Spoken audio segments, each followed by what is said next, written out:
கிராமத்துல கோயில் திருவிழானாலே இந்த சாம்பார் கூட இந்த பட்டாணி கூட்டு கண்டிப்பா இருக்குங்க. இந்த பட்டாணி கூட்டை சாப்பிட்றதுக்காகவே மறுபந்தி கூட உட்காருவாங்கன்னா பாருங்களேன். இதுல அரைச்சு சேர்க்கிற அந்த தேங்காய் மசாலா தாங்க ஹைலைட் டேஸ்ட்டு. வாங்க எப்படி செய்யறதுன்னு பார்க்கலாம்.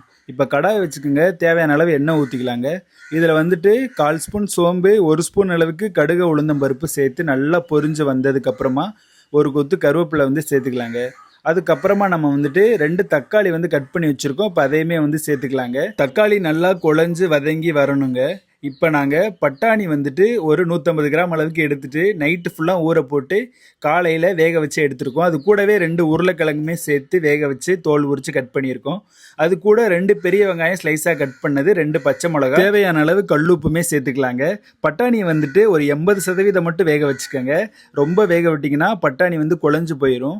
இப்போ நம்ம ஒரு முக்கியமான ஒரு பேஸ்ட் வந்து ரெடி பண்ணிக்கலாங்க. இந்த டிஷ்ஷுக்கு இந்த பேஸ்ட் தான் ஹைலைட்டு.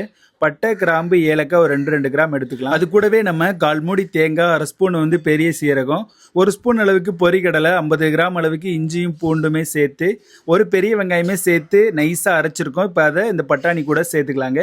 சேர்த்து நல்லா ஒரு 5 நிமிஷம் வந்து வதக்கிக்கலாங்க. நல்லா வதக்கிட்டு தேவையான அளவு தண்ணி வைக்கணுங்க. தண்ணி எந்த அளவுக்கு வைக்கணும்னா, இந்த பட்டாணி வந்துட்டு மூழ்கிற அளவுக்கு தண்ணி வச்சுக்கோங்க.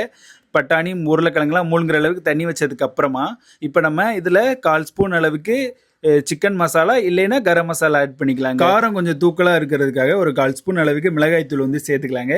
சேர்த்ததுக்கு அப்புறமா நல்லா வந்து மிக்ஸ் பண்ணி விடுங்க. மிக்ஸ் பண்ணி விட்டதுக்கு அப்புறமா நல்லா தீ எரிச்சு விட்டிங்கன்னா கரெக்டாக ஒரு 20 நிமிஷத்துலேயே நம்ம ஊற்றின தண்ணி எல்லாமே வற்றி வந்துருங்க. வற்றி ஒரு கிரேவி கன்சிஸ்டன்ஸ்க்கு வந்துருங்க. இதை நீங்கள் சப்பாத்தி கூட வச்சு சாப்பிட்டா கூட சூப்பராக இருக்குங்க.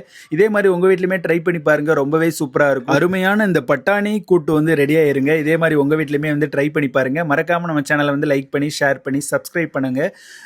மறக்காம ஒரு ஃபாலோ பண்ணிக்கங்க. முக்கியமான விஷயம், பட்டாணி வந்து ரொம்ப நேரம் வேக விட்டுறக்கூடாது. ஒரு 80% அளவுக்கு தான் வேக வச்சிருக்கணும். தண்ணி வந்து மூழ்கிற அளவுக்கு தான் வைக்கணும். ஒரு கரம் மசாலா இல்லை சிக்கன் மசாலா வந்து ஒரு 1/2 ஸ்பூன் வந்து ஆட் பண்ணிக்கோங்க. ஃபைனலாக வந்துட்டு மல்லி இலை புதினா தூவி இறக்குனீங்கன்னா சூப்பரான பட்டாணி கூட்டு வந்து ரெடி. ஒரு லைக்கும் ஒரு ஃபாலோ மட்டும் தட்டி விட்டு போங்க, ரொம்ப சப்போர்ட்டாக இருக்கும்.